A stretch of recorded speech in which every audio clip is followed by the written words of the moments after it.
Hi, my name is Megan Buckley. I am actually an agent with Frankly Real Estate and recently bought a foreclosure home. My fiance and I were currently living in our own places that we both owned and would have to sell both places before buying a place together. We were kind of looking, not too actively, and came across this house that we now own, which was the foreclosure. So my fiance and I did have two properties that we needed to sell. Mine did take a little bit of a gain, which actually now, a couple months later, are selling for $30,000 to $50,000 less. His property, we did have to take a $17,000 loss, but the gain here, the property actually sold 2 years ago for $780,000. We did purchase ours for $615,000, so the significance there was definitely worth it for us. They originally listed it at $660,000. It is a bank-owned property, different from a foreclosure. It went through foreclosure, did not sell, so it was bank-owned. And they listed at $660,000. They eventually dropped the price after it had been sitting on the market for 2 months.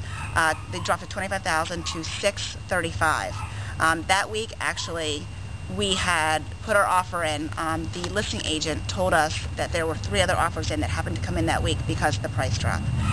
Fortunately, we put a little bit stronger offer in than we had originally planned because of those circumstances, and did get it for $615,000. So when we were looking for properties, we did see this one online. It had the, as Frank calls it, the drive-by shooting, only one photo. So that's one of my pet peeves as an agent. So I was a little bit hesitant, but my fiance was really excited about the outside picture at least. So let me take you inside the house. This was actually in bad shape. They had, the walls were covered with dirt and grease. The carpet was a mess. Actually, they had double doors here that they had as a bedroom. There were multiple families living here, so it wasn't clean. It didn't show well at all. So come on in. We replaced the carpet and obviously decorated, repainted the entire house, cleaned it from head to toe. If you come into our kitchen here, there was actually grease splattered all over the walls, the stove, the microwave. We actually had to take off the cabinets and scrape them with a razor blade and, redo everything here. The washer and dryer that you see, there was no appliances, so we did have to purchase those as well. So there was a lot of work that needed to be done, and it took about 6 weeks to a lot of hard work and about $10,000 we put into it, but the savings was worth it.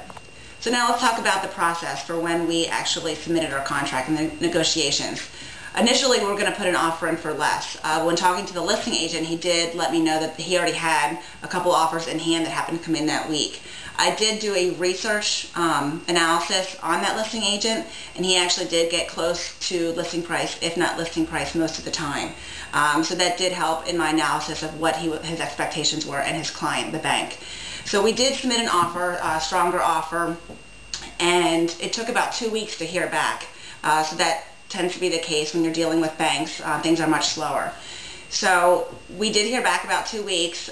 They did take our first offer, which was stronger. It was a net of $615,000, and we did get a 13-page contract addendum back from them that we had to review and had to sign. I did take it to the attorney at Monarch Monarch Title, and Erin, the attorney there, did go over and make several things that she would change for our best interest so it's more even. It really did favor the seller, the bank. It was in the bank's best interest. I did talk about that with the listing agent, and he basically said, if you're going to change anything, they're not going to accept it, and we're going to go to party B or C or D. At that point, they had several contracts on the table.